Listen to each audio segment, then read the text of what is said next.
Assalamualaikum warahmatullahi wabarakatuh. Selamat pagi, luar biasa sehat selalu untuk Anda.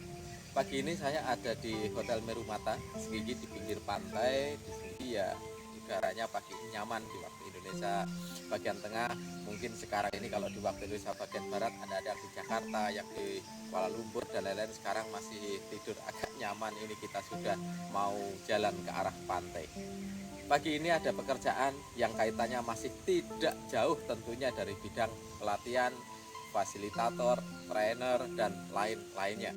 Salah satu yang menjadi acuan kadang kalau kita melakukan pelatihan, sering ditanya, seberapa penting antara seorang trainer yang punya pengalaman dan orang yang punya segudang ilmu pengetahuan. Banyak sekali di kelas-kelas yang sekarang ini penawaran pelatihan yang orang-orang tersebut, trainer tersebut memang tidak memiliki background atau pengalaman di bidang tersebut, tetapi memiliki knowledge, pengetahuan, sekolah, kursus atau apapun yang itu sangat luar biasa. Ketika saya ngobrol-ngobrol dengan salah satu manajemen di sebuah perusahaan, mereka sangat-sangat menghargai sekali orang yang punya pengalaman karena memiliki kamus hidup perjalanan dari berbagai macam kasus dari sebuah pekerjaan, manajemen di perusahaan, leadership, dan berbagai macam hal lagi. Dan itu menjadi inspirasi-inspirasi yang luar biasa untuk teman-teman yang ada di perusahaan. Acap kali lagi saya juga ngobrol dengan manajemen di perusahaan yang berbeda. Mereka sangat salut yang luar biasa dengan orang-orang yang memiliki pendidikan yang tinggi di kampus beberapa di luar negeri, bahkan dengan beberapa gelar yang bahkan sampai dengan S3 bukan hanya 1 atau 2 kali. Mereka mengadopsi terinspirasi dari berbagai keilmuan, pengetahuan akademik yang ada, dan itu menjadi peluang untuk perubahan, perbaikan di dalam sebuah perusahaan. Di dalam pola coaching juga sama. Pernah suatu saat ketika melakukan sebuah coaching di sebuah perusahaan jasa yang saat itu jasa yang hampir tidak pernah digeluti oleh seorang coach, tidak pernah digeluti sama sekali. Apa yang ditanyakan? Owner tersebut hanya bertanya, seberapa pengalaman Anda ketika mau melakukan coaching kepada kami di perusahaan kami, di jasa kami? Seberapa pengalaman Anda dan seberapa tahu seluk-beluk tentang case-case masalah yang pernah dihadapi oleh perusahaan yang semacam ini?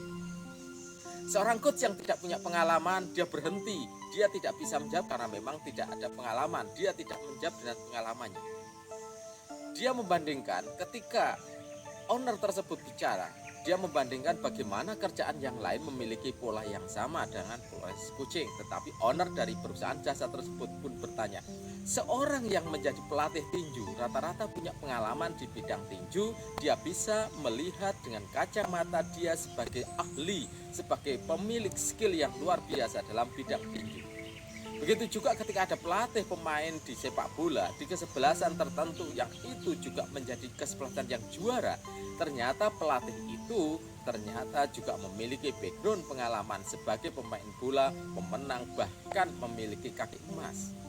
Dan ini menjadi acuan ketika coach di perusahaan tersebut menanyakan apa pengalaman seorang coach tersebut ketika datang ke perusahaannya untuk melakukan coaching terhadap manajemen dan timnya. Luar biasa teman-teman, dan ini menjadi sebuah dinamika yang ada di bidang fasilitator atau trainer, motivator, inspirator atau apapun.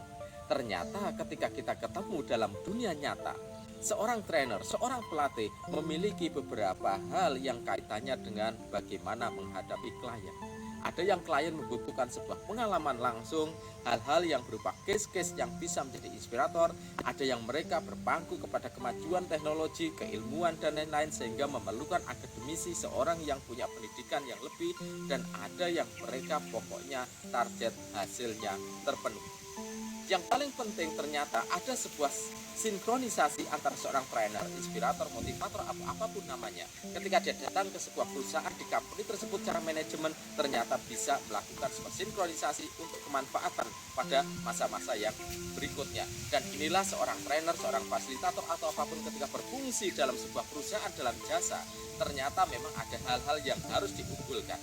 Kalau pengalamannya masih kurang, minimal sisi akademisi, pendidikan, keilmuan, knowledge, apapun hal yang baru dia bisa menguasai dengan lebih luar biasa. Kalau secara akademisi memang ternyata tidak memenuhi kriteria yang sampai dengan seperti yang saya sebutkan, minimal punya segudang pengalaman yang bisa digunakan sebagai inspirasi perusahaan-perusahaan pengguna. Baik seorang konsultan, baik seorang coach, baik seorang trainer, baik inspirator, motivator atau apapun. Dua hal ini menjadi kunci tambatan sukses untuk teman-teman menjadi pelatih handal, konsultan handal, trainer yang handal, fasilitator handal, bahkan inspirator yang benar-benar menginspirasi.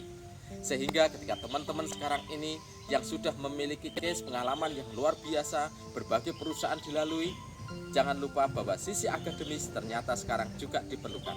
Teman-teman yang memiliki sisi akademis yang luar biasa, yang sudah mungkin ngambil sampai dengan beberapa doktor di luar negeri, bahkan bukan hanya satu ataupun dua, memerlukan sebuah pengalaman-pengalaman bersama dengan trainer senior lainnya untuk memperkuat keilmuan dalam sisi studi banding dengan pengalaman lalu dengan pengalaman nyata yang akan dihadapi.